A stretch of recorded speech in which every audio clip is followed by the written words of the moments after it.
ঈদ মানে আনন্দ। ঈদ মানেই সবার সাথে মিলেমিশে আনন্দ উপভোগ করা।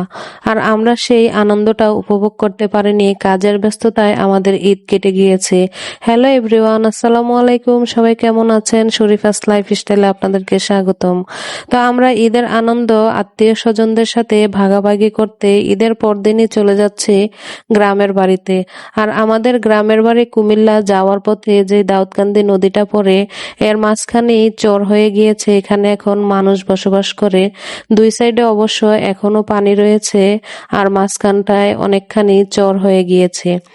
তো আমরা প্রথমে চলে গিয়েছিলাম আমার ভাসুরের মেয়ের শ্বশুর বাড়িতে।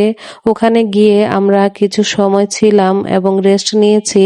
দাওয়াত ছিল আমার ভাইয়ের মেয়ের শ্বশুর বাড়িতে। তা আমার ভাইয়ের মেয়ের শ্বশুর বাড়ি আর আমার ভাসুরের মেয়ের শ্বশুর বাড়ি কিন্তু একই সাথে। তো একই সাথে হওয়াতে আমরা প্রথমেই গিয়েছিলাম আমার ভাসুরের মেয়ের বাসায়, যেহেতু ওখানে আরো কয়েকবার গিয়েছি। পুরানো আত্মীয় আর ভাইয়ের মেয়ের শ্বশুর বাড়ি তো নতুন আত্মীয়, আমাদের ভাবি আবার আরেক জায়গা থেকে আসবে আমাদের বাড়ি থেকে।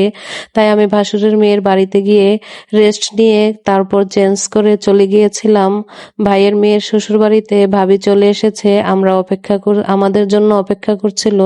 তো আমরা এখান থেকে রেডি হয়ে ভাইয়ের মেয়ের শ্বশুর বাড়িতে গিয়েছি। তো ওখানে বেড়ানো শেষে আমি আবার আমার শ্বশুর বাড়িতে চলে গিয়েছি। সাথে আমার বোন ছিল, বোনকেও আমার শ্বশুর বাড়িতে নিয়ে গিয়েছি। তো আমার শ্বশুর বাড়িতে যেতে যেতে প্রায় সন্ধ্যা হয়ে গিয়েছিল। যেহেতু আমরা আরেক জায়গায় বেড়াতে গিয়েছিলাম, ওখানে অনেকটা সময় পার হয়ে গিয়েছে। তো সন্ধ্যাবেলা পৌঁছে ওরা সব ভাই বোন যখন একসাথে হয়েছিল, ওরা অনেক আনন্দ করছিল। পরের দিন আবার আমরা একটা পিকনিকের আয়োজন করেছিলাম। তো উঠানে গর্ত করে বড় পাতিলে খিচুড়ি বসিয়ে দেওয়া হয়েছে। এখানে ডাল আর চাল সিদ্ধ করা হচ্ছে। খিচুড়িটা প্রায় রান্না হয়ে গিয়েছে।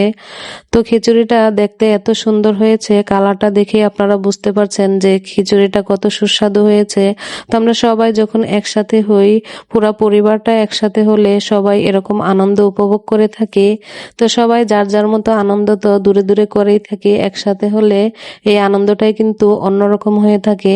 আর এরা ভাই বোন যখন একসাথে মিলিত হয়, এদের তো কিভাবে যে সময় চলে যায়, কি কি রকম যে অবস্থা এরা করে, আমি এখানে আপনাদেরকে বলে বোঝাতে পারবো না। অবশ্য আপনারাও যদি জয়েন্ট ফ্যামিলি একসাথে সবাই পরিবার একসাথে হয়ে থাকেন, তখন আপনারাও বুঝতে পারবেন যে সবাই আত্মীয় স্বজন একসাথে হলে এর আনন্দটাই অন্যরকম। তো আমাদের এই যে বড় ছেলে, ও কিন্তু মেহেদি খুব ভালো পরাতে পারে। তো ঈদের সময় সবাইকে অনেক সুন্দর করে মেহেদি ডিজাইন করে দিয়েছিল। তো এখানে আমি ছোট একটু দৃশ্য আপনাদেরকে দেখাচ্ছি যে ও কত সুন্দর মেহেদি ডিজাইন করতে পারে। তো আমাদের এই ছেলের জন্য দোয়া করবেন, ও যেন সবকিছু ভালোভাবে করতে পারে। আর আমার ভিডিওটি কে কোথা থেকে দেখছেন অবশ্যই কমেন্ট করে জানাবেন। ভুল হলে ক্ষমা সুন্দর দৃষ্টিতে দেখবেন।